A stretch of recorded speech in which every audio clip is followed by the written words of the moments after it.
Bueno, damos gracias a Dios, ¿verdad? Por su misericordia y lo que hablamos esta mañana, hoy vamos a comunicarlo también por ya noche, ¿no? Y hoy vamos a hablar acerca de un tema que he titulado La naturaleza de los procesos. La naturaleza de los procesos. Si hay una realidad en nuestras iglesias o en el vocabulario o el lenguaje de nuestra iglesia, es que siempre escuchamos hablar entre nosotros o entre hermanos esta palabra, proceso. Siempre cuando estamos pasando algún problema o alguna dificultad o estamos lidiando con alguna adversidad, siempre le decimos a nuestro semejante o a nuestro hermano: estoy en un proceso, estoy pasando en un proceso. Mi pregunta es: ¿realmente conocemos lo que es un proceso? A veces lo conectamos a problemas o adversidades de la vida, pero vuelvo a preguntar: ¿verdaderamente conocemos lo que estamos hablando o lo que estamos diciendo? Es una pregunta para poder reflexionar, porque le cuento algo. La vida, nuestra vida, la vida de todo ser humano, podemos ver que existe en la vida un sinnúmero de procesos. Hay muchos procesos en la vida. Y cuando decimos estoy pasando un proceso, la pregunta es ¿cuál? ¿Cuál? Y aunque nosotros muy bien podemos entender lo que la persona quiere decir, quiero que entendamos algo. Es que cuando hablamos de la vida hay procesos muy básicos, hay procesos muy elementales. Por ejemplo, un proceso básico de la vida es comer. Ese es un proceso. Un proceso para poder comer. Usted tiene que sentarse, tiene que masticar, tiene que, etcétera, etcétera, etcétera. O hay que preparar el alimento. Eso es un proceso. No solamente el proceso de comer, sino que también podemos decir que hay un proceso muy básico que es el proceso de, por ejemplo, del aseo. Sí, el de asearnos. Ese es un proceso también. A lo mejor usted dice: ay, tengo que bañarme, tengo que quitarme la ropa, después es un proceso. O cuando usted va a bañar a un niño o va a bañar a un pequeño que no se quiere bañar, o a alguien no tan niño que usted lo manda a bañar, tiene que bañarte. Inicia un proceso. Y normalmente hablamos del proceso y cuando la situación se pone un poquito más complicada. Uy, ya viene el proceso. Y parece que fuese un poco problemático, ¿no? O cuando nos toca salir de casa, ahora es un proceso salir de casa. Es un proceso.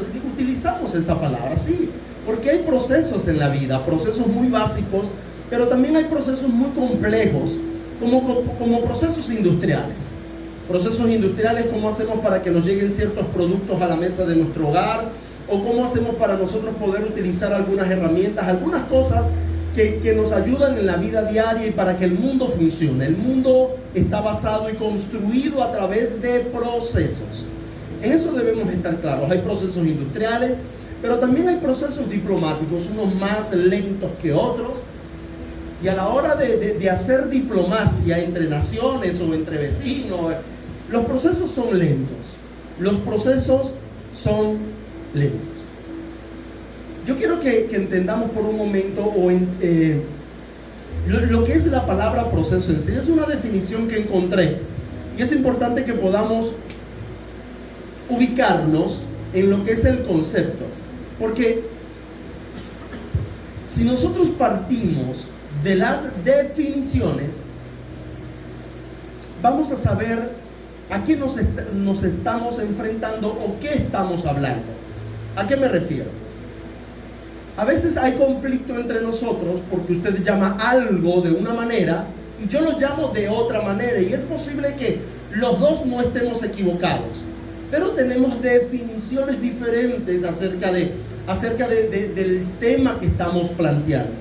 Por eso es que es muy importante, en cuanto a la educación o en cuanto a un desacuerdo, poder establecer límites, y los límites se establecen a través de las definiciones. Recuerdo una oportunidad en una de las clases de nuestras escuelas bíblicas, ¿verdad? Tuvimos un inconveniente o un desacuerdo en cuanto a la palabra inspiración. Había uno que decía, ya no hay más inspiración. Y había otro que decía, sí hay inspiración. ¿Por qué? Porque había un desacuerdo en eso, porque hablábamos del canon bíblico. Ya esto está cerrado. No hay más inspiración en cuanto a Biblia. Pero un hermano se basaba en eso y el otro se basaba en que la inspiración de un poeta o la inspiración de un artista a la hora de hacer una música. Entonces ahí comenzó como se dice, no voy a llamar confrontación, sino el desacuerdo. Y el problema no estaba porque uno estaba definiendo bien lo que es la inspiración y el otro también hablaba de una inspiración pero divina. Y si no restringimos y no colocamos barrera y no definimos lo que es la palabra a debatir o la palabra a considerar, cada quien va a tener un concepto diferente.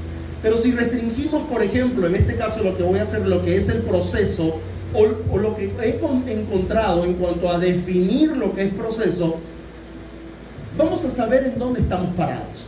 A lo mejor algunos dirán, ¿cuál es tu proceso?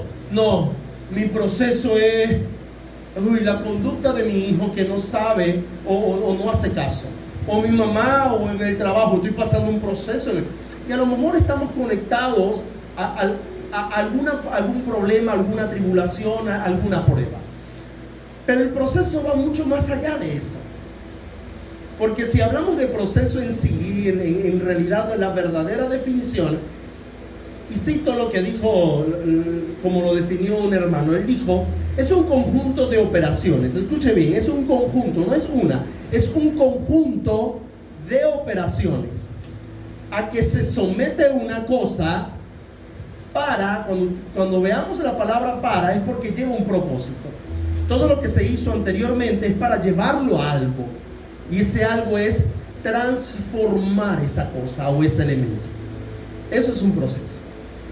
Un proceso es un conjunto de operaciones. Si es el proceso por lo menos del azúcar, tiene que primero desde el campo cosecharla, transportarla, pasarla por el molino, el otro, que el bagazo va por aquí, que el otro va por aquí. Es un proceso para poder transformar la caña de azúcar o el jugo en este caso, ¿en qué? En azúcar. Es un proceso que se debe someter y por eso él llama, es un conjunto de operaciones, o sea, varias cosas que operan para poder lograr un producto final, un único producto final. No hay proceso, y aquí es donde quiero que entendamos esto, no hay proceso sin transformación. Usted no puede durar 10, 20, 30 años diciendo tengo el mismo proceso. Usted lo que tiene es que revisarse. Tiene que revisarse porque es posible que no sea un proceso según la definición o según lo que Dios quiere. ¿Por qué? Porque cada proceso tiene que tener un resultado. Cada proceso debe tener un resultado. Así como tiene cada proceso en la vida, tiene un resultado. Bueno, los procesos a los cuales usted, el creyente, usted y yo somos sometidos, ese proceso debe tener como resultado la transformación. Escuche bien, la transformación, no del otro, sino la mía. Porque si soy yo el que estoy en el proceso, entonces eso quiere decir que hay un conjunto de factores que están operando en mí. ¿Por qué? Porque quieren que yo sea transformado. No importa el otro, soy yo, es mi carácter, mi actitud, lo que Dios quiere conmigo. Eso es lo que Dios quiere conmigo. Ahora, si de verdad estamos en un proceso, nos tenemos que preguntar, ¿estoy siendo transformado hacia la madurez? Porque ese es todo proceso divino al cual usted y yo debemos ser sometidos. Debemos ser sometidos a un proceso de transformación, pero no para ser peor, sino para ser mejores. No para compararnos con nadie, no es para compararnos con nadie, sino que hoy debo ser mejor de lo que fui ayer. ¿Verdad que cuando usted ve algunas conductas en sus hijos o en cualquier cosa, en el trabajo, en cualquier ámbito de su vida, usted dirá, pero él o ella como que está retrocediendo, y nos preocupamos? Nos preocupamos cuando alguien o algún organismo o algún equipo, algo, usted ve que no produce los frutos deseados y como que está retrocediendo. Esos no son los procesos divinos, porque los procesos divinos nos llevan ¿a qué? Nos llevan a transformar nuestra vida para ser mejores. Ahora bien, mira, con este mismo pensamiento quiero leer Primera de Pedro.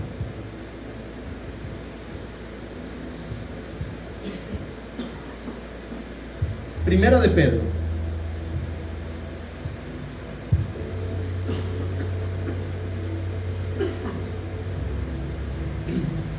Sí, Primera de Pedro capítulo 4. Porque quiero de una vez partir de lo que no es estar en un proceso divino. Podrás estar en un proceso de la vida o de las consecuencias de lo malo que has hecho, pero si esta es la situación, no estás en un proceso divino. Mira, Pedro advierte en su carta, en su primera carta, en el capítulo 4, en el versículo 15. Voy a leer lo que dice el texto. Así que ninguno de vosotros, Pedro dice, ninguno de ustedes, ninguno padezca. Normalmente el proceso lo sometemos a padecimiento, ¿cierto? A sufrimiento. Pedro dice, ninguno de ustedes padezca como homicida. Ninguno de ustedes padezca como ladrón. Ninguno de ustedes padezca como malhechor o por entremeterse en lo ajeno. Si usted es uno de estos, usted no está en un proceso divino. Usted está en un proceso que usted mismo se metió y ahora está comiendo del fruto de sus acciones. Y lo que tiene es que arrepentirse. Arrepentirse, y va a comenzar otro proceso, el proceso de arrepentimiento. Pero a veces decimos, la vida me ha tratado injusto, pero injusto, pero y te echaron un madre insulto por andar entremetiéndote en lo ajeno. Y es que la vida me ha tratado. ¿Quién te ha mandado de ser homicida, malhechor o ser un ladrón? ¿Alguien te mandó a eso? Y es que me cayeron a palo. Y vas a decir que es un proceso divino. Por lo menos Pedro mencionó algunos, pero Pablo ha mencionado muchos otros. Ha mencionado como los pecados de hechicería, los pecados sexuales, los pecados en relación a la codicia, en relación al dinero. Pablo menciona otros. Y Pedro dice, ninguno padezca como tal cosa. Para comenzar por allí. Porque dice el 16, pero si alguno padece como cristiano, no se avergüence. Y ahí es donde verdaderamente está el proceso divino. Si estamos padeciendo como cristianos, no se avergüence, sino glorifique a Dios por él. Si nuestro padecimiento es producido por un pecado, lo primero que debemos hacer es abandonar el pecado. Es lo primero que se debe hacer. De lo contrario, no podemos crecer, no podemos ser transformados. Porque si hay algo que la Biblia marca y lo pone en negrita, o vamos a ponerlo en negrita, es que si hay algo que debe producir la Biblia y Dios en nosotros, es que debemos crecer. El cristianismo te ayuda a crecer. Y para poder crecer, hay cosas que van a doler. Hay cosas que necesariamente tienen que doler. Pero no por causa de ser un pecador o de ser un desordenado. Porque al contrario, el cristianismo o la iglesia comienza a ordenar nuestra vida. Cuando nos exponemos a las escrituras, no es para que seamos peores personas todos los días, sino el que tenía la lengua larga, se la recorte. Y aquel que hurtaba, ya no robe más, dice Pedro. Si alguien hacía algo ilícito, oye, Apártate de eso y comienza el crecimiento, porque el cristianismo da respuestas. El cristianismo ordena nuestra vida. El cristianismo hace crecer nuestra vida. Pero a veces no estamos en situaciones que la buscamos. ¿Qué la buscamos? Que usted la busca, que yo la busco. Y decimos, hoy estoy metido en un proceso. ¿En serio? ¿O estás metido en algo donde nadie te llamó? Estás metido en alguien donde nadie te llamó. Es posible que eso suceda. Por eso en esta noche debemos sincerarnos. Porque si hay algo que es natural en el proceso, es que el proceso nos ayuda a crecer. No podemos decir que estamos en un proceso y seguimos estancados. O como hay un dicho, vamos de Guatemala para Guatepeor. Y vamos en retroceso, nuestra vida va en retroceso. La Biblia dice que nosotros vamos de gloria en gloria, de triunfo en triunfo. Y cada triunfo se necesita una batalla. Cada mover de gloria en gloria se necesita, pararnos firmes, porque hay cosas que van a operar en nosotros para hacernos crecer, para hacernos, para transformar nuestra vida. Y este crecimiento no viene de la noche a la mañana. Pablo explicó en primera carta a los Corintios, voy a leer 2 versículos. Aunque Pablo aquí estaba como medio molesto, no vamos a enfocarnos en la molestia de Pablo, sino en 3 elementos que Pablo tomó como ejemplo para identificar a un cristiano. Pablo tomó estos 3 ejemplos. Por ejemplo, Primera de Corintios capítulo 3. Primera de Corintios capítulo 3, vamos a leer el versículo 1 y el versículo 9. Pablo le explicó a los corintios la manera en que usted y yo podemos crecer. Somos creyentes en Dios. Amén, claro que sí. Entonces Pablo explica la manera en que usted y yo podemos crecer. Y Pablo dice en el versículo 1, de manera que yo, hermanos, no pude hablaros como espirituales, sino como carnales. Y aquí es donde me quiero enfocar. Les hablé como niños en Cristo. Primero, Pablo llama a los creyentes niños en Cristo. Y el versículo 9 menciona otros 2 elementos que dicen, porque nosotros somos colaboradores de Dios, y le dice a la iglesia, ustedes, o sea, usted y yo, somos labranza de Dios, somos cultivo de Dios. Y el tercer elemento que Pablo menciona es que no solamente somos labranza de Dios, sino que somos un edificio, somos edificio de Dios. Y usted preguntará, pastor, pero entonces ¿cuál de las 3 son? Las 3. Porque Pablo no quiere decir que usted tenga cabilla dentro de usted, o que sea un niño biológicamente, o que usted sea una planta, sino que Pablo utiliza esta analogía para mostrar a los corintios las diferentes facetas o que el cristiano está llamado a crecer. Y no vamos a crecer si no hay proceso en nuestra vida. Crecemos a través de procesos. El niño crece a través de procesos biológicos, ¿cierto? Las plantas también y los edificios también. Por ejemplo, un niño no crece de la noche a la mañana. Una planta tampoco usted va a crecer, va a ver que crece de la noche a la mañana. Un edificio, no una casa, de un edificio, no se construye de la noche a la mañana. Se necesita tiempo, pero aparte de tiempo se necesitan otras cosas. Aunque cuando hablo de los niños, hay madres que de un muchacho de 40, 50, ¡ay, mi bebé! Tan rápido creció, ¿en serio? Sí.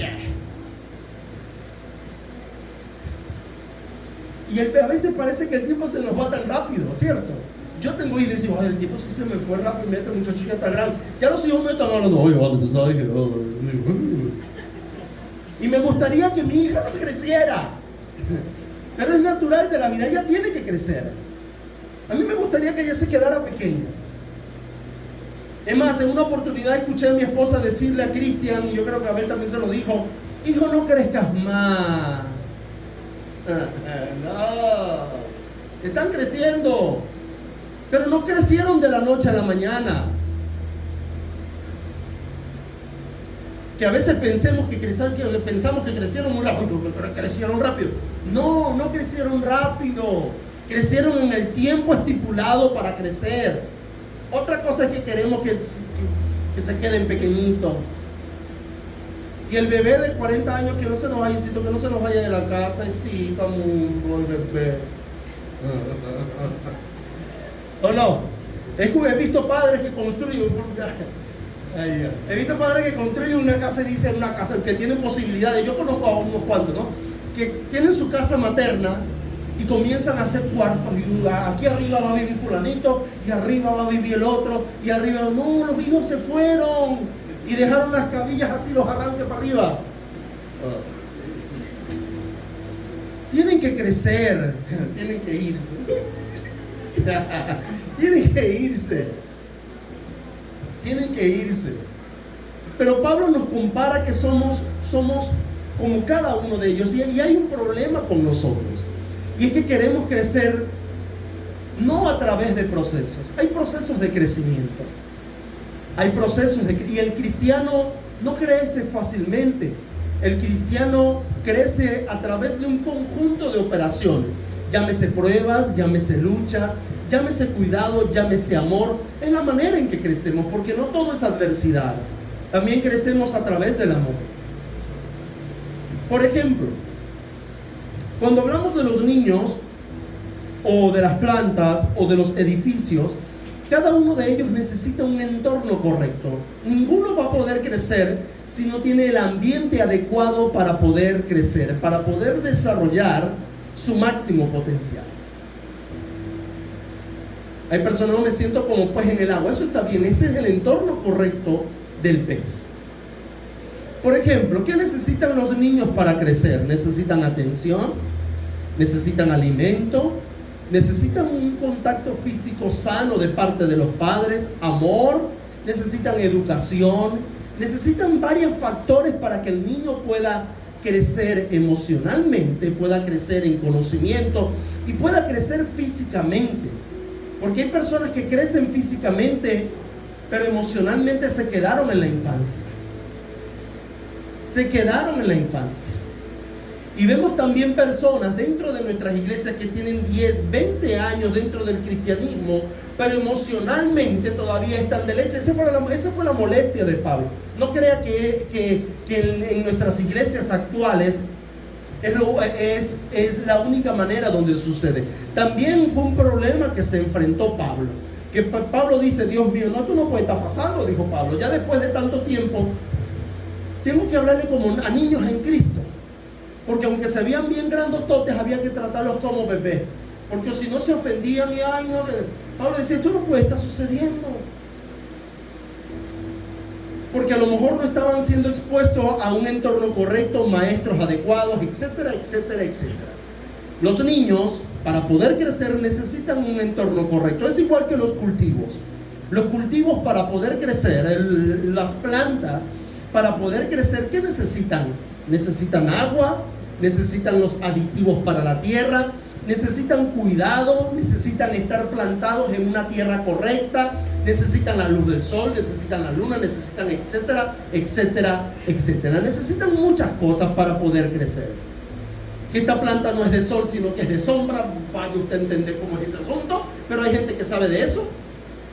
No la pongo en el sol porque se va a poner triste, no le digo, ¿qué está sucediendo aquí? Bueno, entonces hay situaciones, hay cuidados especiales para una planta, hay cuidados especiales para cualquier árbol frutal, que necesita su tiempo para crecer, pero también necesita el cuidado necesario. Y mire por dónde ya vamos. Pablo nos dice que somos niños en Cristo, somos cultivo de Dios, y también nos dice que somos edificios. Porque para poder construir un edificio, ¿qué se necesita? Buenos materiales, los materiales requeridos para la construcción, pero también se necesitan constructores. Porque de nada sirve que agarremos las cabillas, agarremos todo y decir, ahí tiene pues, ajá, y dale pues, se van a armar solas. Y se va a construir el edificio solo una mantequilla. No, necesitan constructores que puedan diseñar el edificio y puedan ir hacia arriba, pueda crecer. Pablo no habla de casa, Pablo habla de edificio. Y nos compara con un edificio, nos compara con cultivos, nos compara como niños. Y cada una de estas cosas se requiere un proceso de crecimiento. Porque los procesos es un conjunto de operaciones sobre una cosa para poder transformarla. Para poder transformar una semilla en una planta se necesita un proceso y que varias cosas influyan sobre él. Igual el niño, igual los edificios. Se necesita un proceso. En la construcción, en la crianza de los niños, se necesita un proceso. Y la naturaleza de los procesos es ¿cuál? Crecimiento, transformación. Y usted dirá, pastor, pero yo me quedé de 1,70, ¿cómo voy a seguir creciendo? No hablo de la manera física, hablo de crecer como persona y creyentes en Dios. Eso es lo que a Pablo se refería. Y me llama la atención porque no podemos crecer sin la intervención del hombre. El hombre ha hecho mucho daño a nuestra sociedad, o el mal hombre, pero hay buenos hombres. Y yo creo que en la iglesia, a pesar de nuestras personalidades y diferentes pensamientos, hay buenos hombres y buenas mujeres. Hay personas de bien. Y estamos aquí no es porque queremos estamos aquí porque queremos ser mejores. Sabemos que hay un Dios, queremos adorarlo y queremos que Él pueda hacer algo bueno en nosotros. Pero eso no va a suceder sin la asistencia de otra persona. Para yo poder crecer, necesito la compañía de alguien. Para usted poder crecer, necesita la compañía de alguien. Ninguno de los que estamos aquí estamos porque abrí los ojos y mira dónde estoy. Ay, sí. Alguien tuvo que ayudarnos a venir, alguien tuvo que ayudarnos a instruirnos, a poder crecer. Hay procesos. Es igual, el niño no crece por sí mismo, necesita cuidado. Necesita la intervención de otro. Aquello que dice yo no quiero que nadie me ayude, está destinado a no crecer. Las plantas necesitan cuidado. Los edificios necesitan ¿qué? Mano de obra calificada para la construcción, para poder edificar. La Biblia está llena de esta palabra, de edificación. La Biblia está llena de que podamos crecer y ser edificados en Dios. Pero no vamos a ser edificados solos. No vamos a ser edificados nosotros aislados. Siempre tenemos que estar conectados con alguien, con una comunidad de fe como la nuestra, o a lo mejor en momentos más difíciles con personas específicas que puedan ayudarnos. ¿Sabe por qué? Porque cada uno de nosotros es responsable del crecimiento de otro, aunque usted no lo crea, aunque usted no lo quiera. Somos responsables del crecimiento de otro, así como los padres son responsables del crecimiento de los niños, así como el labrador es responsable del crecimiento del cultivo, y así como los constructores son responsables del crecimiento del edificio y que esté bien hechecito, así usted y yo somos responsables de que el otro pueda crecer, y otro es responsable de que yo pueda crecer, porque fuimos diseñados para vivir en comunidad y crecemos a través de procesos. Es un poquito complejo, ¿no? Pero por ejemplo, con esta misma idea quiero volver a 1 de Pedro capítulo 4.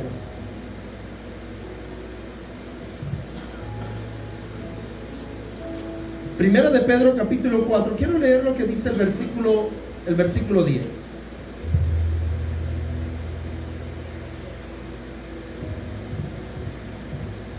Mire lo que dice Pedro.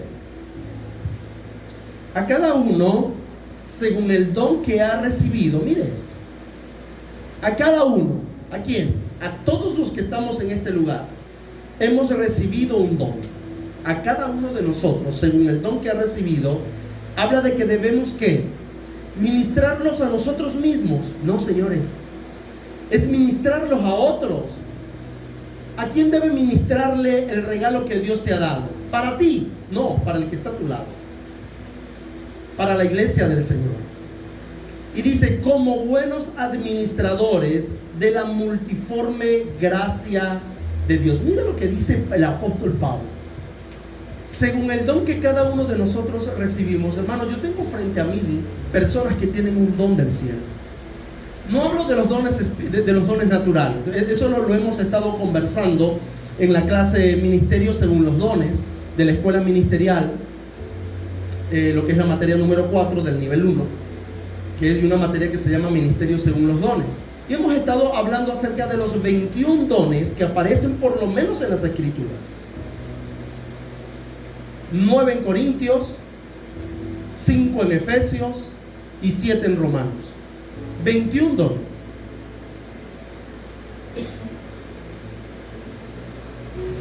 Publicidad, escuela ministerial, inscríbanse, el año que viene arrancamos. Fin de la publicidad. ¿Por qué es importante estudiar? A lo mejor usted decía, si se lee 21. Bueno, la Biblia menciona 21. Muchas veces pensamos que hay 9. No, que los dones espirituales son los 9 de Corintios. ¿En serio? ¿Y qué hay de los ministerios y los dones de Efesios? ¿Y qué hay de los dones de servicio que habla Romanos?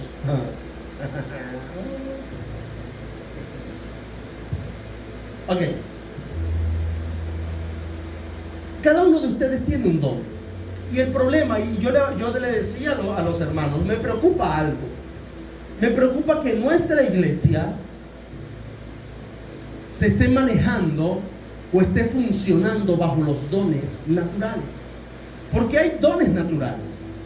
Hay dones con el cual usted nació y yo nací. Que seamos o no seamos cristianos, lo tenemos. Tenemos una habilidad en algo. Tenemos una habilidad, una pericia en hacer algo. Y qué bonito es poder utilizar nuestros dones naturales al servicio de Dios. Pero Pedro y Pablo nos hablan no del don natural que hemos recibido cuando nacemos, que es gracias a los genes de nuestros padres, de la herencia, y de que bueno, yo salí así porque mi abuelo era, no, y que yo salí así porque el otro, y yo salí. Eso está bien. Pero ¿qué hay del don que no viene de herencia, de la genética, sino que viene del cielo? Un don que tienes tú que no tiene tu papá. Y un don que tiene tu papá que no lo tienes tú. Y un don que tiene tu hermano que está a tu lado pero que tú no lo tienes. Son todos ojos, dijo Pablo. No. Son todo pie. No. Son todo mano. No. En una construcción, ¿son todos cabilleros? No. ¿Son todos carpinteros? No. ¿Son todos soldadores? No. ¿Son todos eléctricos? No. En la iglesia es parecido. Por algo Pablo utilizó esos ejemplos. Por algo Pablo utilizó estos ejemplos para enfocarnos en ser edificados, en crecer. Y Pedro dice, ¿conforme a qué? Al don que has recibido. Mi pregunta es, ¿sabes qué don te ha entregado el Señor?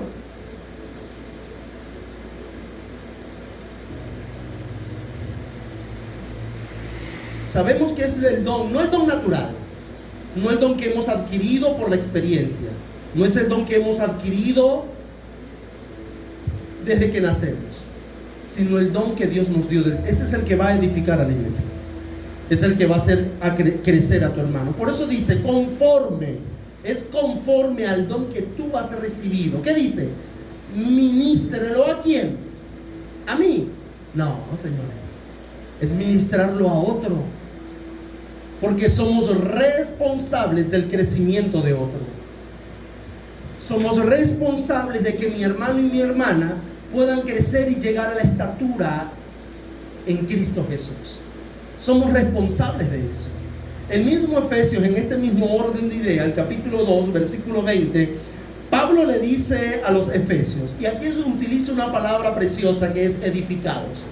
Habla de edificación. Dice, edificados sobre el fundamento de los apóstoles y profetas, siendo la principal piedra del ángulo Jesucristo mismo. Pablo utiliza y da una orden a los efesios: ustedes tienen que ser edificados, o sea, deben construir bajo el fundamento de los apóstoles y los profetas. Pablo dice: hey, tienen que crecer, y se crece a través de procesos, algunos muy bonitos, muy placenteros, pero otros no tanto, otros que nos van a hacer llorar. Pero cualquiera que sea el proceso, no es para quedarse estancado en el proceso. Los procesos se viven para salir de ellos y para lograr un crecimiento en la vida del creyente.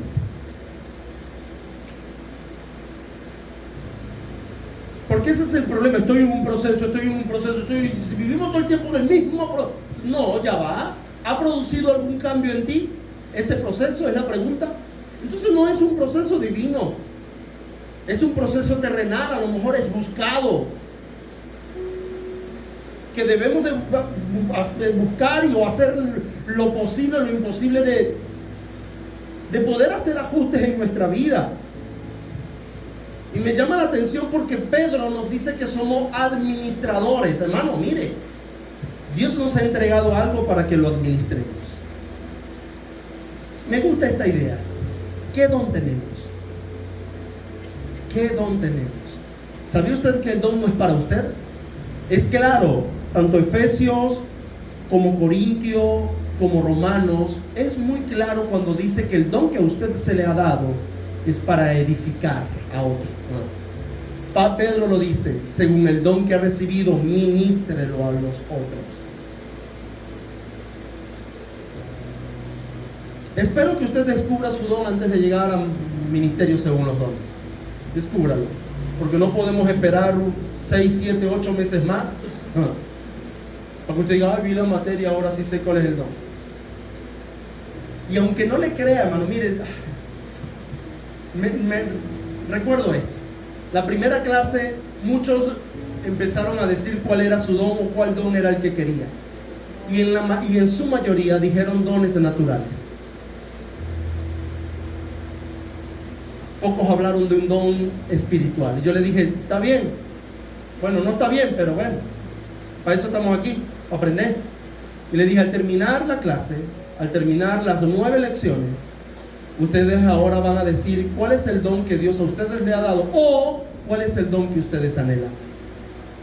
Porque en la mayoría dijeron dones naturales. Y qué peligroso es operar bajo los dones naturales. La mayoría habló de mi don, el talento que yo quiero es tal cosa. Y me dice: operan bajo dones naturales y no bajo dones espirituales. Y ese es uno de los peligros de nuestra iglesia: operar bajo un don que creemos que es espiritual, pero es como algo que nacimos, que está bien hacerlo.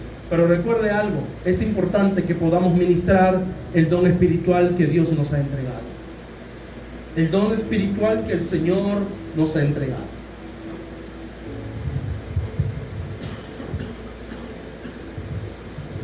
Si hay algo que va a contribuir para que el trabajo o para que la operación de nuestro don sea efectivo en otro, necesitamos hacer algo, o la persona que está en ese proceso necesita hacer algo. Algunas cosas que quiero mencionarles. Por ejemplo, hay una frase de un personaje, de un hermano llamado Hans Hoffman. Él dijo algo en relación a esto, y yo creo que es un consejo que él nos da que es muy efectivo. Es muy efectivo para el trabajo, porque dentro del proceso, ya creo que estamos ubicados en la parte del proceso que estoy hablando. Entonces, dentro del proceso de crecimiento que tenemos, hay cosas que debemos hacer. No es quedarnos de brazos cruzados y decir: bueno, que aquí vengan a ver que no. Hay cosas que usted, como persona que está dentro del proceso, tiene que hacer. Y él nos da algunos consejos. Por ejemplo, él nos da este consejo, y voy a leer lo que él dijo. Si uno quiere que prevalezca lo necesario, debe deshacerse de lo innecesario. Miren lo que dijo Hans Hoffmann. Si tú de verdad quieres que prevalezca lo necesario, debes deshacerte de lo innecesario. Así no sea malo, debes deshacerte de eso. Eso nos roba y nos quita el enfoque. ¿Sabía usted que Jesús se deshizo de lo innecesario y fijó su objetivo en la misión y en el mandamiento supremo?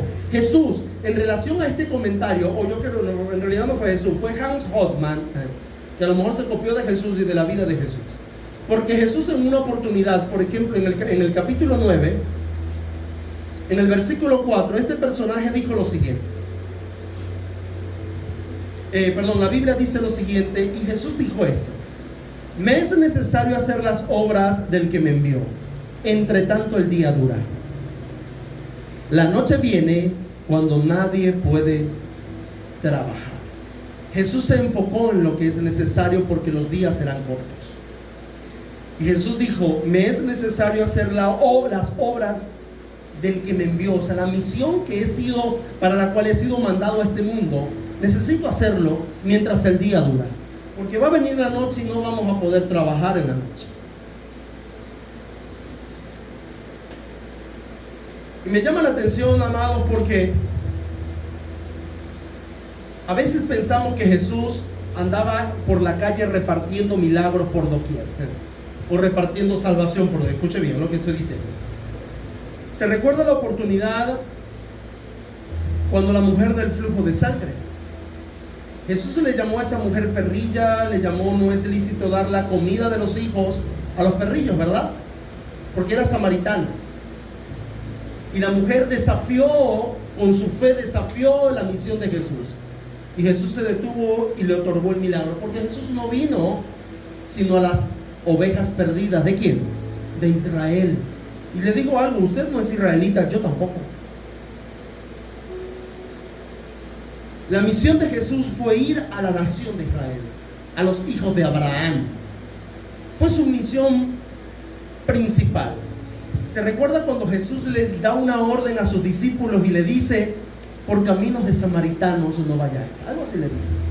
Ni entréis, por caminos de gentiles no vayáis, ni entréis en ciudades de samaritanos, sino que el evangelio y las buenas noticias serán anunciadas ¿a quién? A los hijos de Israel. Porque era la prioridad. Y uno se siente como que va, si nosotros, ¿cómo quedamos nosotros? Se recuerda el evangelio de Juan, el capítulo 1, que dice: a los suyos vino, pero ellos no le recibieron. Por tanto, todo aquel que le recibió les dio potestad de ser hechos hijos de Dios. Pero el enfoque principal de Jesús era la nación de Israel, los hijos de Abraham. Se recuerda que la iglesia en el tiempo primitivo había muchos judíos prosélitos y todo lo demás, cuando el Pentecostés, etcétera, etcétera, etcétera. Y ahí fue cuando Jesucristo comenzó, y eso fue un conflicto que tuvieron los discípulos cuando comenzaron a hablar con los gentiles y a predicar a los no judíos. Ahí fue cuando llegó Pablo y Jesucristo comenzó a utilizar instrumentos de honra, como por ejemplo Pablo, que Pablo dice: yo me he convertido apóstol. ¿De quién? A los gentiles. Porque al principio los gentiles no estaban en los planes, o por lo menos al inicio no estaban en los planes. Estaba posteriormente en los planes. Cuando dice Jerusalén, Judea, Samaria, hasta lo último de la tierra. Comienza por Jerusalén, porque había un enfoque. Jesús tenía poco tiempo. Él dice: mientras tanto el día dura, hay que trabajar. No puedo desenfocarme, no puedo desviar la atención de lo que el Padre me ha mandado a hacer. Y eso es importante cuando estemos sumergidos en algún proceso. No distracción. No podemos distraernos de los propósitos de Dios. Me llama la atención porque Filipenses capítulo 1, Pablo habla con este mismo pensamiento. Pablo dice que debemos de elegir lo mejor, porque hay cosas que son buenas. Pablo en Filipenses 1, 9 y 10 dice que la clave para poder sobrevivir y ser transformado en el proceso es elegir lo mejor. Hay cosas que están en el proceso y verdad que no la vamos a utilizar y la apartamos a un lado porque estamos ocupados en la crianza del niño, o estamos ocupados en el cultivo, o estamos ocupados en la edificación de un edificio. ¿Verdad que hay cosas, no es que sean malas, pero hay que dejarlas a un lado? Porque lo que normalmente a veces se conoce en ingeniería como ruta crítica, lo que es la ruta crítica, establecer qué viene después, porque no queremos perder el tiempo apremia. ¿Por qué? Porque mientras dura el día, hay que aprovecharlo. Vendrá la noche donde no se trabajará. Hay rutas críticas en el trabajo y usted dice, bueno, esto va primero, vamos a planificar el plan de acción. Aquellos que trabajan en empresas y trabajan saben de lo que estoy hablando. Es más, hasta la cocina también. Usted dice, bueno, si voy a hacer esto, que yo no sé mucho, ¿no? Pero si voy a hacer este elemento que está aquí, voy a hacer una arepa, por lo menos. ¿Qué es lo que se hace primero ahí? Okay. Usted no puede, usted prende el budare y después se va y después tira la arepa y después le echa el aceite. No, tiene que haber un proceso también. Usted si va a hacer una arepa, va a hacer una arepa. Pero aquí hay plátano, no, pero yo estoy haciendo una arepa. No, pero aquí hay plátano, no, estoy haciendo el arepa. Por eso que tenemos que deshacer lo que es innecesario. Y en ese momento, el plátano es innecesario porque estamos haciendo arepa. Eso puede quedar para después. Eso pasa en los cultivos, pasa en la construcción. No podemos primero echar pared y después decir, ay, se nos olvidó aquí la viga. ¿Dónde iba la viga? Ay, Dios, se nos olvidó. No, ¿verdad que no? Primero tiene que haber un plan. Jesús tenía un plan, el reino de los cielos tenía un plan. Y dentro de ese proceso el plan tiene que seguir. Porque nos van a apretar. Mire, hermano, Satanás no quiere que usted crezca. Satanás quiere sabotear su vida. Satanás no quiere que crezca su familia. Satanás no quiere nada que ver con usted, porque usted es un enemigo de él. Somos enemigos del reino de las tinieblas. Pero sabemos que el reino de las tinieblas no prevalecerá con la luz, y la luz de Jesús está con nosotros.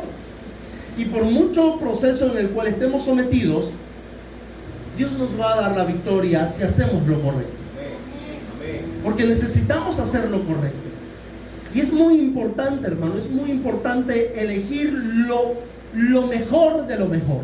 Hay cosas que son buenas, pero hay cosas que son mejor que bueno. Yo recuerdo un texto de Pablo, que no lo mencioné esta mañana, pero Pablo en una oportunidad le dijo a los corintios, cuando habló acerca de los dones espirituales, él le dijo, anhelo que todos profeticen, que todos profeticéis, pero yo les voy a mostrar un camino más excelente. Pablo decía, los dones son importantes, pero la mejor manera en que podamos ser edificados y construidos, si hay un camino de mayor excelencia, y ahí es cuando comienza la preeminencia del amor.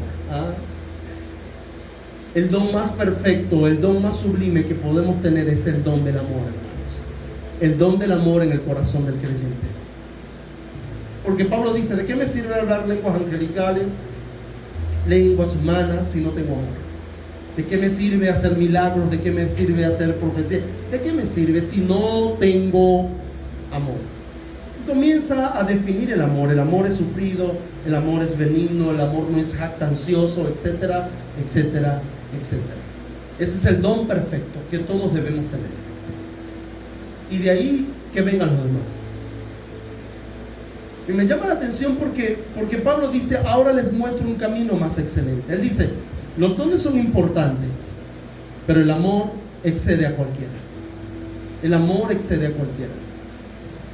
Por eso que hay cosas buenas, hay cosas mejores, hay cosas excelentes. Y no es que lo bueno sea malo, no, lo bueno sigue siendo bueno, pero dentro del proceso debemos de enfocarnos. Y si hay algo que debemos de estar conscientes, hermano, es que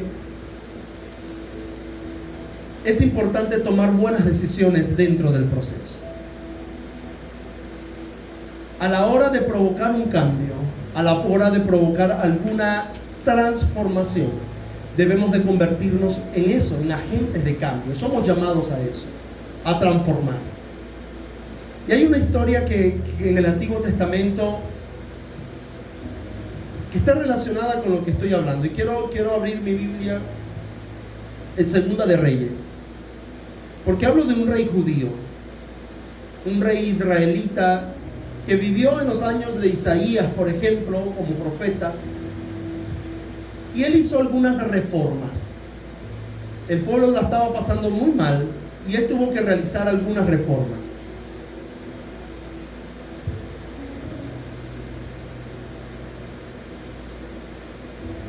Y aparece en Segunda de Reyes capítulo 18. En Segunda de Reyes capítulo 18 aparece una breve reseña del rey Ezequías.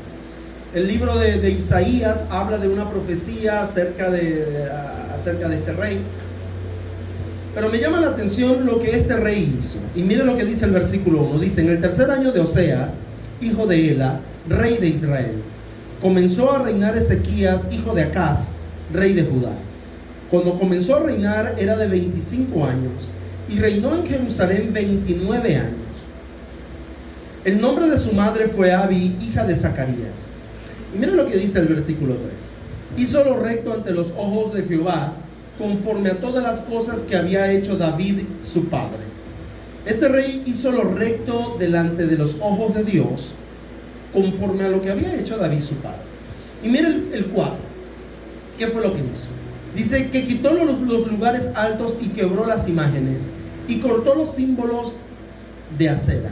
El versículo 4, esta primera parte, nos dice que eliminó toda la basura pagana, toda la basura que estaba contaminando al pueblo el pueblo de Israel, al pueblo de Dios, y provocó que el pueblo se volviera a Dios. Él había comenzado un proceso de transformación para transformar a la nación, y él tenía que hacer algunos ajustes y tomar algunas decisiones, así como usted y yo debemos tomar algunas decisiones conforme a las Escrituras. Porque en los procesos, cuando el asunto aprieta, amados, necesitamos ir a compañía de otros, pero también necesitamos tomar decisiones durante el proceso. Decisiones que son cruciales.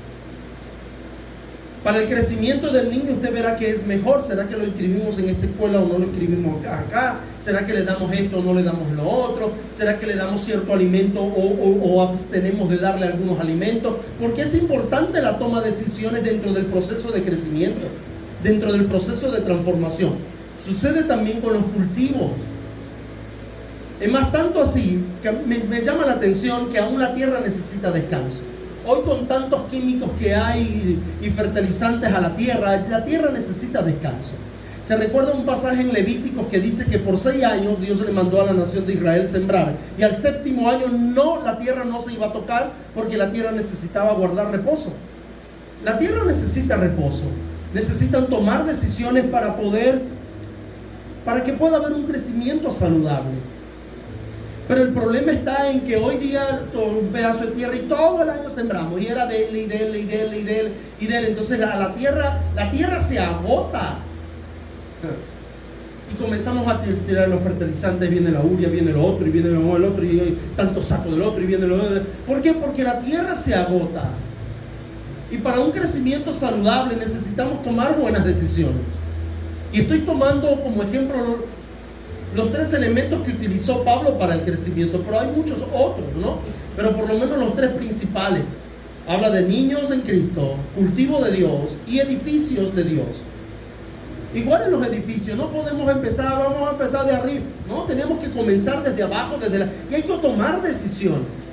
Dentro del trabajo hay que decir: ya va, que aquí esto como que no está cuadrado. Vamos a sentarnos un ratito y vamos a tomar decisiones. Porque cuando el estrés aprieta, todo aprieta, necesitamos un break, vamos a calmar, porque necesitamos tomar decisiones que nos ayuden a continuar el trabajo. Porque hay procesos en nuestra vida de crecimiento que necesitan toma de decisiones. Escuche bien, hay decisiones muy drásticas que hay que tomar. A lo mejor habrán decisiones que usted no querrá tomar, pero necesitará decidir. ¿Por qué?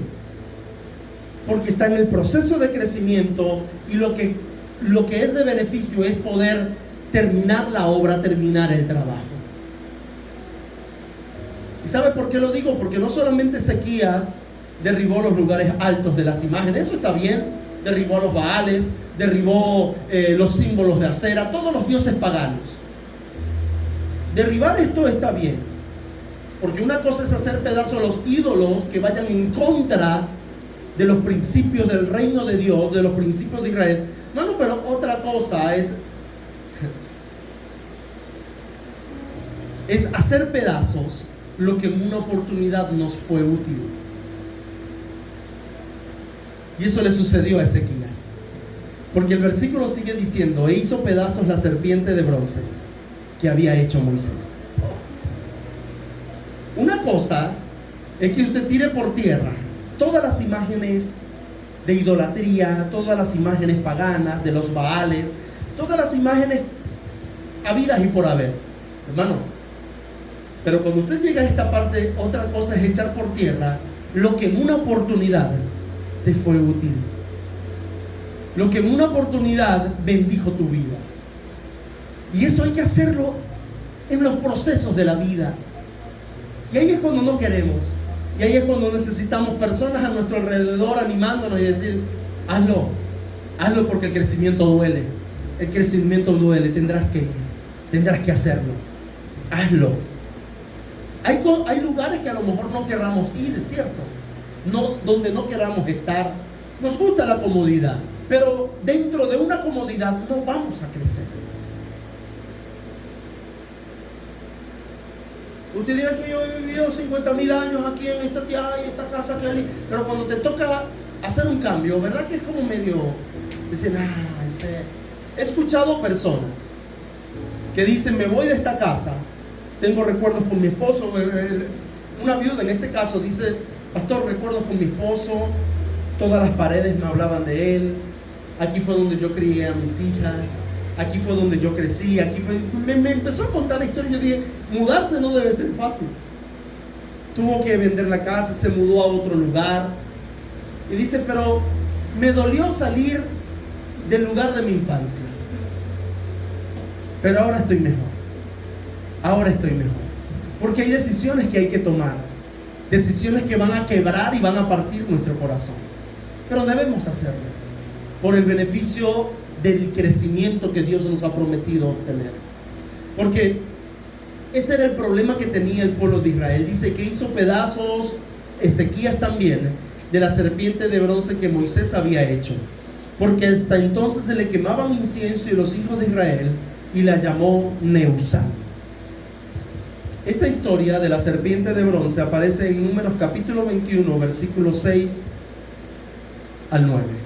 Lo que en una oportunidad fue un instrumento útil para el pueblo de Dios, había sido objeto de desviación siglos después.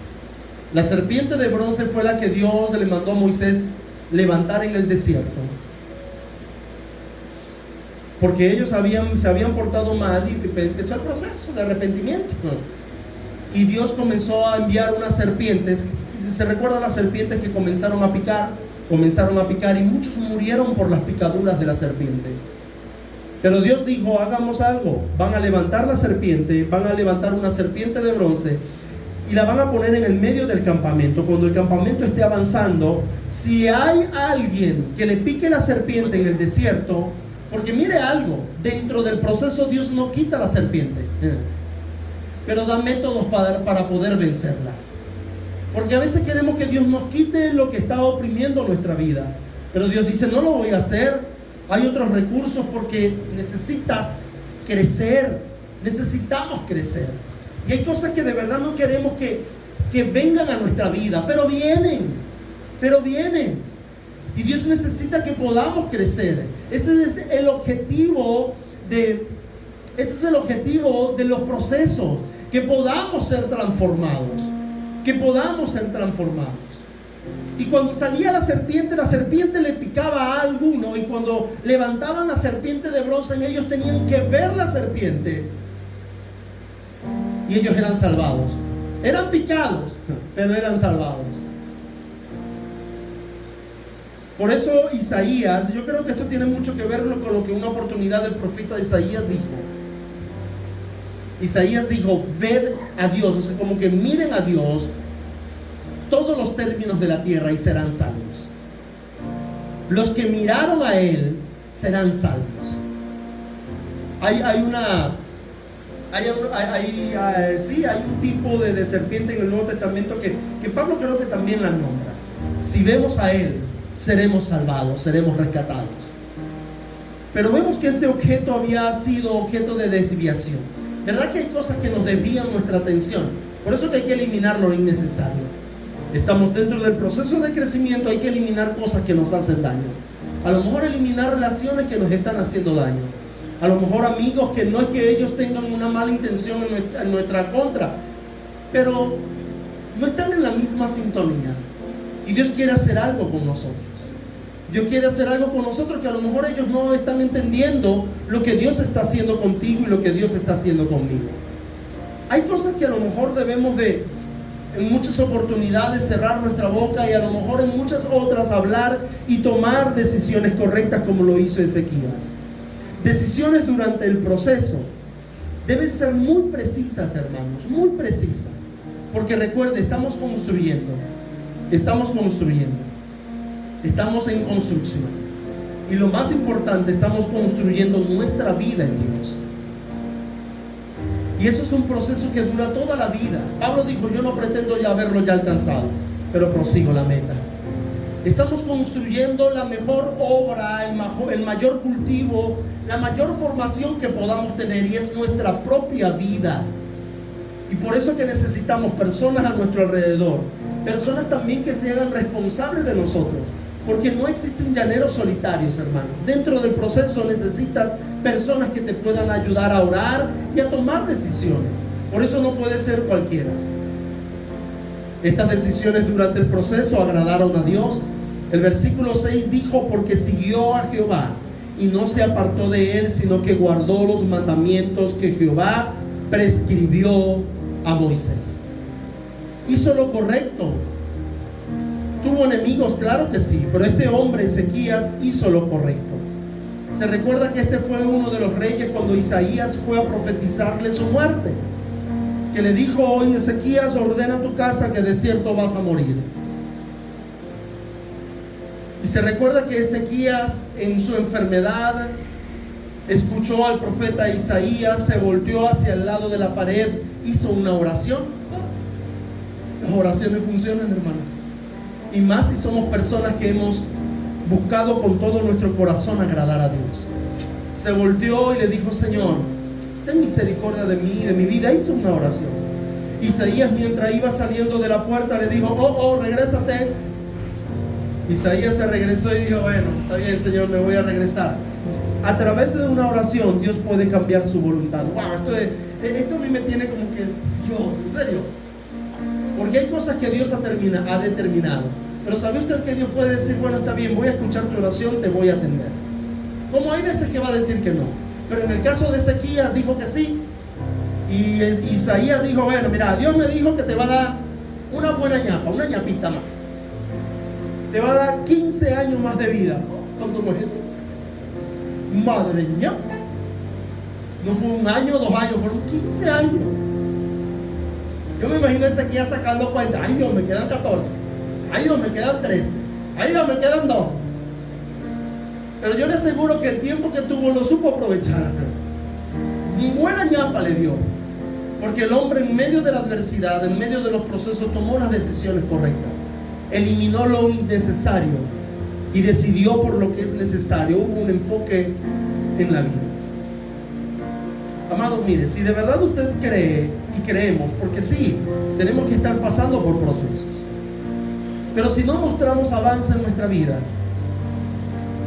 tenemos que examinar nuestra fe. Si usted ve que no hay ningún avance en usted, ahí es cuando usted dice: entonces yo tengo que ser objetivo y decir: ya va, tengo que esperar, no estoy avanzando en nada, no estoy avanzando en lo que el don que Dios me ha entregado, no estoy avanzando en mi familia. No, ningún avance. Eso de triunfo en triunfo, de gloria en gloria, fue escrito y no vivido. Debemos de revisar nuestra vida, porque debemos ver nuestros avances. Debemos ver los avances en el edificio de Dios. Debemos ver avance en el crecimiento del niño. Porque cuando un niño no crece, usted se preocupa, ¿verdad? Y usted dice: algo está pasando con este muchacho. Los pediatras le miden la cabeza, que a tantos meses de edad la cabeza le debe medir tanto. que a estos meses de edad debe pesar tanto. A tal edad ya debe por lo menos decir algunas palabras, a tantos meses, a tal meses ya debe de dejar el pañal y debe de... Porque comienza a haber problemas si vemos algún atraso, ¿cierto? Porque nuestros niños se tienen que desarrollar. Voy a aprovechar porque la niña está pequeña y puedo hablar de ella y yo sé que ella no va a saber lo que voy a decir yo de aquí. Pero hace unos meses atrás, la niña amaneció hecha popó. Y nosotros nos alarmamos. Se orinó la cama, ya no lo hace, y se orinó la cama. Bueno, y se hizo popó. Y Gisela me dice, ¿qué es lo que está pasando? Pues Angélica va de retroceso. Y yo dice, oye, ¿verdad? Y nos preocupamos. No nos hubiésemos preocupado si la niña tuviera 5 meses, ¿verdad que no? 6 meses, pero una niña de 3 años, ya casi 4, ¿verdad? 4, ay, ¿cómo pasa el tiempo? Entonces se hizo popó y nos alarmamos. Yo dije, seguro que necesita que la regañe, pero me aguanté. Yo dije, vamos a esperar, vamos a seguir observándola. Claro, durante el día le dio fiebre y se empezó a enfermar la niña. Yo dije, listo, ahí está, ahora nos preocupamos porque estaba enferma. ¿Por qué? Porque no es normal que eso suceda. Y si no es normal que suceda, vamos a atenderlo. Vamos a ver qué está pasando. Porque el niño o la niña debe crecer saludablemente y necesita un entorno correcto. Necesita la atención correcta. Entonces, si sucede algo en el niño, si sucede algo en el cultivo, si sucede algo en el edificio que no crece o no avanza, es que la obra no avanza, ahí es donde hay que preguntarnos, ¿qué está pasando? Porque vivimos de proceso en proceso, pero ¿será que esos procesos no son procesos de crecimiento, sino que son procesos más bien para arrepentimiento? Porque puede suceder. El crecimiento es un proceso, pero también para arrepentirse y obtener el perdón del cielo necesitamos estar sometidos a procesos. ¿Qué tal si evaluamos y decimos, no hay avance? Dios, ¿de qué quieres que me arrepientas? Como lo dijo David, aún los pecados que me son ocultos, líbrame, Señor. Aún de esos pecados, líbrame. ¿Qué cosas, no?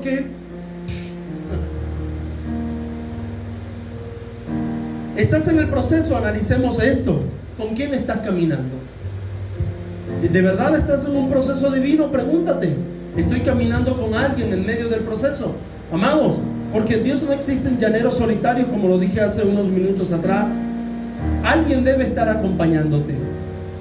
Moisés tenía quien lo acompañara. Usted dice, no, pero los profetas son solitarios. No, hermanos, son solitarios en su labor, pero habían personas que lo acompañaban. Elías tenía un Eliseo tenía un criado, y cada uno de ellos tenía personas, tenía relaciones.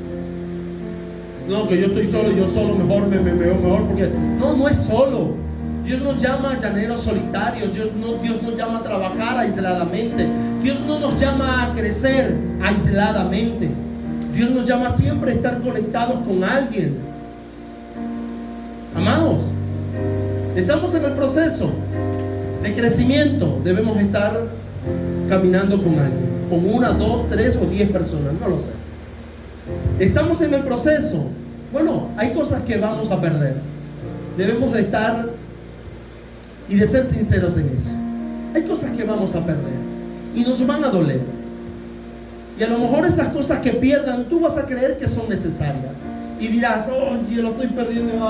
Es que tengo tanto tiempo. Pero serán necesarias, porque a lo mejor en el proceso creemos que van a ser necesarias, pero no son necesarias. Serán una serpiente de bronce que tendrás que quebrarla, que en un tiempo fueron muy útiles, pero ya hoy día no. Y escuchen, no estoy hablando de relaciones, porque a lo mejor la esposa pensará, ya el viejo no me sirve. No estoy hablando de eso. Ya la vieja no me sirve. No estoy hablando de eso. Por si acaso, el día de mañana me saca, pastor, ahora sí, eso no estoy hablando de eso.